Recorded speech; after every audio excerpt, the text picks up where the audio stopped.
శుక్లం వరదరం విష్ణుం శశివర్ణం చతుర్భుజం ప్రసన్నవదనం ధ్యాయేత్ సర్వవిఘ్నోపశాంతయే అగజానన పద్మార్కం గజానన మహార్నిశం అనేకదంతం భక్తానాం ఏకదంతోపాస్మహే. ఓం గం గణపతయే నమః. ఓం శ్రీమాత్రే నమః. ఓం శ్రీ గురుభ్యో నమః.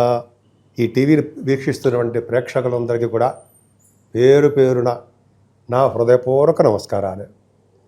ఇప్పుడు మనం జూన్ 1వ తారీఖు నుంచి జూన్ 30వ తారీఖు వరకు కూడా ఈ 12 రాశుల వారికి ఎలా ఉండబోతుందో తెలుసుకుందాం.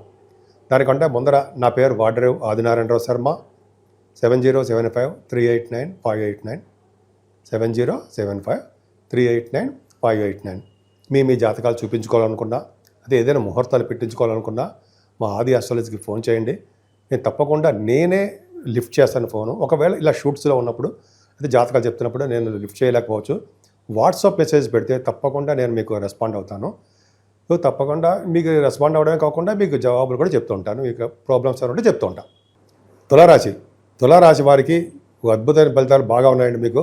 ఎందుకంటే భాగ్య రాజ్య లాభస్థానాల్లో విశేషమైన సంపదలు పొంచి ఉన్నాయి. చెప్పుకుందాం, కొద్ది చివరి వరకు చూడండి.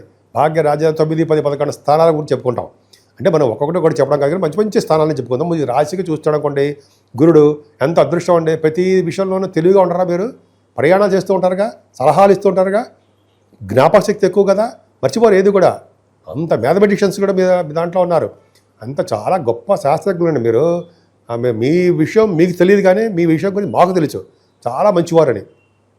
ఎప్పుడు తీరా బండి అంటారు, తీస్తూ ఉంటారు. చాలా తెలివిగా ఆనందంగా ఉంటారు. మీ లైఫ్లో చాలా జీవితం మాత్రం ఎక్కువగా సంతోషంగా గడపడానికి మీరు ఎక్కువ ఇష్టపడతారు. ఉన్నతమైన ఊళ్ళల్లో, మంచి మంచి సిటీస్లో ఉండాలంటే ఇష్టం. తులారాశివాడు అంతే. నేను చెప్పేది కాదు, శాస్త్రం చెప్తాను.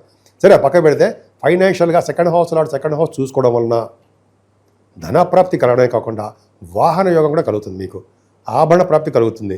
అలాగే కొంతమందికి బాగా పాట పడతారు కాబట్టి వాళ్ళకి యాంకరింగ్ వృత్తిలో ఉన్న వారికి బాగా సక్సెస్ రేట్ ఎక్కువ ఉంటుందండి. ముఖ్యంగా మీ తమ్ముళ్ళ విషయంలో మాత్రం చాలా బాగా కలిసి వస్తుంది. మీరు తర్వాత తెలిసి వస్తుంది. వాళ్ళు జాగ్రత్తగా చూసుకుంటూ ఉండాలన్నమాట. మీరు అద్భుతంగా రాణిస్తారు. మీరు భయపడే అవసరం ఏమీ లేదు. స్పోర్ట్స్లో కూడా మీకు బాగా ఉన్నతంగా రాణిస్తారనలో ఏమాత్రం సందేహం లేదు. చక్కటి స్పోర్ట్స్ రంగంలో కూడా బాగుంటుంది. మీ తెలివితేటలు అధికంగా ఉంటాయి కదండి. తెలివితేటలు ఉంటాయి మీకు ఎక్కువగా. మీకు వే ఆఫ్ లివింగ్ స్టైల్ ఎక్కువ. కొత్త కొత్త మంచి మంచి ఆలోచనలు వస్తుంటాయి. సామాన్యమైన వ్యక్తి ఏమీ కాదు మీరు. అలాగే 4th భావాధిపతి కూడా చాలా బ్యూటిఫుల్గా ఉన్నాడు కాబట్టి, 4th హౌస్ లార్డ్ శనీశ్వరుడు మీకు ఉన్నాడు కాబట్టి మంచి జరగడానికి అవకాశం ఉంది. ముఖ్యంగా మీ తల్లిగారికి ఆరోగ్యపరిచేది చాలా బాగుంటుంది. రైతులకు కూడా వాళ్ళ పంటలు పక్క పెట్టండి, బ్రహ్మాండంగా పంటలు పండుతాయి. ధనప్రాప్తి ఎక్కువ కలుగుతుంది. అయినా మిమ్మల్ని రాహు ఉండడం వల్ల పంచమ స్థానంలో మీరు రాహు అంత అద్భుతమైన ఫలితాలు ఎప్పుడు అనుకుంటాం కదా. నిజమే, ఎవడో కాలసర్ప దోషంలో ఉన్నాడు, పైగా రాహు పంచమంలో ఉన్నాడు కాబట్టి పిల్లలకి ఇబ్బంది కలిగిస్తాడు ఉంటాయి. మీ పుట్టబోయే పిల్లలకు కానీ, లేకపోతే లేట్ డెలివరీస్ కానీ, అప్పుడే ఎందుకు సంతానం చెప్పి అనుకోవడం కానీ, ఇవన్నీ జరుగుతుంటాయి. కానీ అక్కడ గురుదృష్టి పెట్టాడు, అది మర్చిపోకూడదు మనం. వలన సంతాన భాగ్యత ఖచ్చితంగా ఉంటుంది.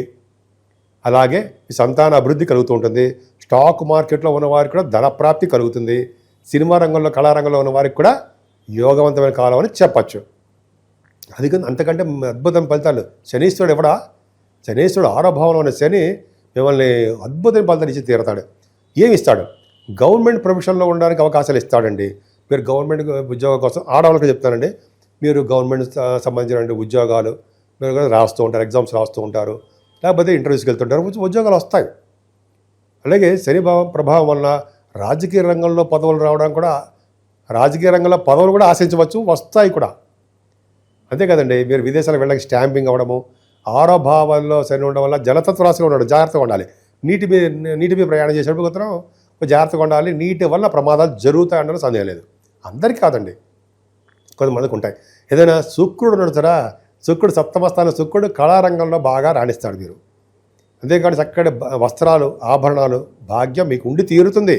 అందరికీ కాదండి, మీ జాతకాల రీత్యా ఆధారపడి ఉంటుంది. వివాహాలు, శుభకార్యాలు ఖచ్చితంగా జరగడానికి అవకాశం ఎక్కువ. భార్యాభర్తల యొక్క అనురాగ దాంపత్య జీవితం పర్ఫెక్ట్. అసలు రవిబుధుల గురించి చెప్పాలి కదండి, ఒక దాని తర్వాత ఒకటి చూడండి. రవిబుధుడు 8వ స్థానంలో ఉండడం వల్ల విదేశాల నుంచి ధనప్రాప్తి, అలాగే ఎక్కువ కాలం బతికే అదృష్టము, ఎక్కువ కాలం జీవిస్తారు మీరు. అంతేకాకుండా రవిబుధుల వలన అనారోగ్య సమస్యలు దగ్గరికి రావు. కోర్టు సంబంధించిన లా రిలేటెడ్ సంబంధించిన విషయాల్లో మీరు సక్సెస్ అవ్వడానికి అవకాశాలు ఎక్కువ.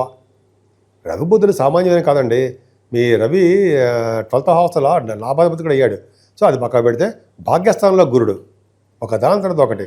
భాగ్యస్థానంలో గురుడు ఇంతకుముందు చాలా ఇబ్బంది పెట్టాడు, మీకు హెల్త్ ఇష్యూస్ ఇచ్చాడు. కానీ భాగ్యంలో ఉన్న గురుడు భాగ్యాన్ని ప్రసాదించి తీరుతాడు. భాగ్యం అని అంటే అదృష్టం, ధనము కాదు, అదృష్టాన్ని ప్రసాదిస్తాడు ఆయన. చాలు కదా అదృష్టము. అలాగే రవి బుధులు ఉన్నారు. రవి బుధులు కూడా భాగ్యస్థానంలో ఉన్నారంటే ఉన్నతమైన విద్య వస్తుందండి. ముఖ్యంగా భాగ్యస్థానంలో గురుడు వల్ల వేదశాస్త్రం, ఆగమశాస్త్రం ఇవన్నీ బాగా వాళ్ళు శాస్త్ర పాండిత్యం బాగా డెవలప్ చేసుకోవడము, వాళ్ళ యొక్క భవిష్యత్తు బాగుండడము, ధన ప్రాప్తి కలగడము జరుగుతుంది. రవి బుధుల వలన విదేశ పర్యటన చేస్తారు, చదువుల రీత్యా విదేశాలు వెళ్తారు. బుధ గురుల వలన మీకు బాగా యాస్ట్రాలజర్ సంబంధించిన వారు కానీ, లేకపోతే గణిత శాస్త్రజ్ఞులు, ఇంజనీరింగ్ విభాగంలో కానీ, ఆడిటర్స్ వీళ్ళందరూ కూడా భాగ్యస్థానం బాగుండాలి కదా. ఇవి బాగుంది, చక్కగా సక్సెస్ అయి తీరతారన్న సందేహం లేదు. భాగ్యస్థానం ఎంత బాగుందంటే పైగా 10th హౌస్ కూడా కుజుడు నీచలో ఉన్నాడు. కుజుడు నీచలో ఉన్నప్పటికీ బుధుడు కలిసాడు. కర్కాటక రాశి అయింది. 10వ స్థానం కర్కాటక రాశి అయ్యింది అంటే డాక్టర్సే వాళ్ళు. కరెక్ట్గా వాళ్ళు కుజుడు ప్రభావం వల్ల కరెక్ట్గా వాళ్ళు ఏం చేస్తారంటే ఆపరేషన్స్ కూడా బాగా సక్సెస్ అవుతారు. ఈ కుజ బుధుల కాంబినేషనే ఆడిటర్స్, మ్యాథమెటిషియన్స్ వీళ్ళకి కూడా మంచి బ్యూటిఫుల్ కలిసి వస్తుందండి.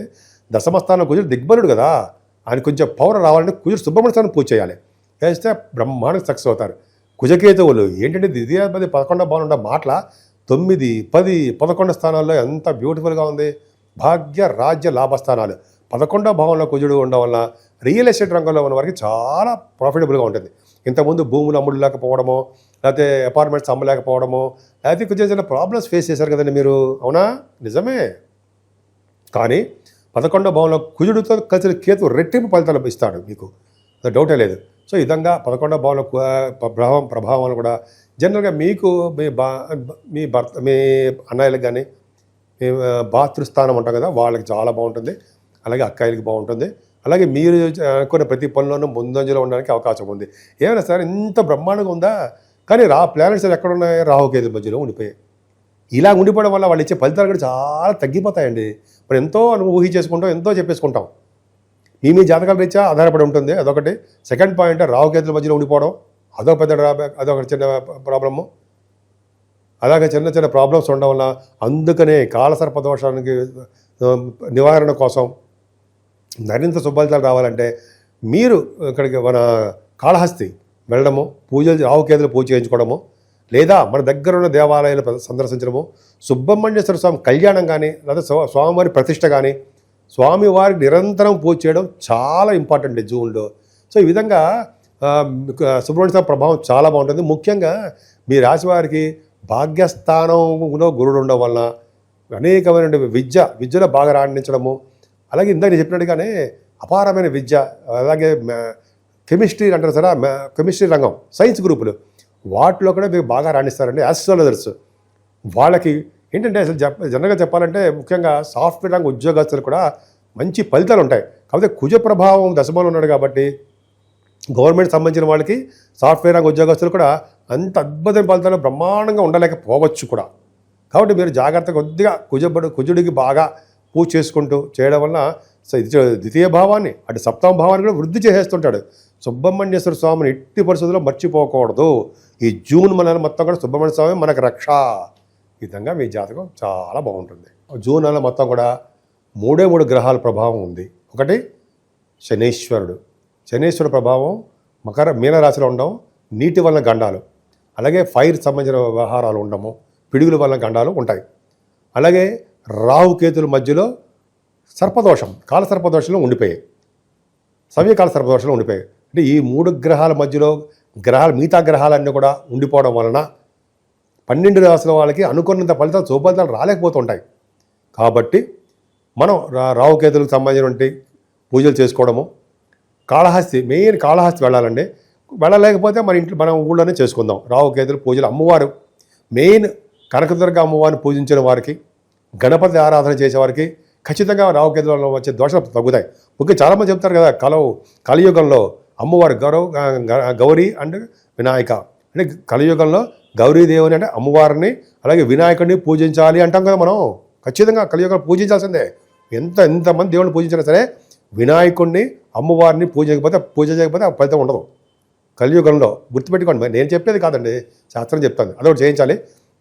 అలాగే శనీశ్వరుడికి తైలాభిషేకాలు బాగా చేసుకోవడం వల్ల మీకు బాగా కలిసి వస్తుంది. ముఖ్యంగా ఆంజనేయ స్వామి వారిని, వెంకటేశ్వర స్వామికి దీపారాధన చేయడం, అఖండ దీపారాధన ధ్వజస్తంభం దగ్గర శనివారం. అలాగే శివుడికి అభిషేకాలు చేసుకుంటే సకల దోషాలు పరిహారం అవుతాయి. ముఖ్యంగా 14వ తారీఖుని సంకటహర చతుర్థి అని వస్తుంది. ఆ రోజుని వినాయకుడిని గరిగితో పూజించిన వారికి సకల శుభాలు, 12 రాసుల వారికి కూడా శుభాలు జరుగుతాయి. అంతేకాదండి, 23వ తారీఖున మాస శివరాత్రి ప్రదోష కాలంలో అంటే ఈవినింగ్ టైంలో స్వామివారికి అభిషేకాలు చేయించుకున్నా, అది పూజ చేయించుకున్నా మీ గోత్రనామాలతోటి 12 రాసుల వాళ్ళకి శుభఫలితాలే దక్కుతాయి. అంతేకాకుండా 30వ తారీఖు స్కంద పంచమి అని వస్తుందండి. అంతేకాకుండా ఈ నెల నుంచి గురుమూఢమి కూడా ఉంది. అది కొద్దిగా మంచి ముహూర్తాలు ఏమి ఉండవు.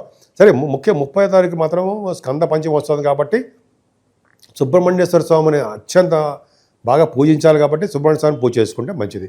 సో ఈ విధంగా మీకు ఇష్టమైన దేవుడు ఎవరు అని ఉంటే ఆ దేవుడికి పూజించండి. మరింత శుభఫలితాలు వచ్చి తీర్థంలో ఏమాత్రం సందేహం లేదు. మీకు సంపూర్ణమైన ఆయురారోగ్యాలతో ఉండాలని, అష్టైశ్వర్యాలతో ఉండాలని నేను మనస్ఫూర్తిగా కోరుకుంటున్నాను.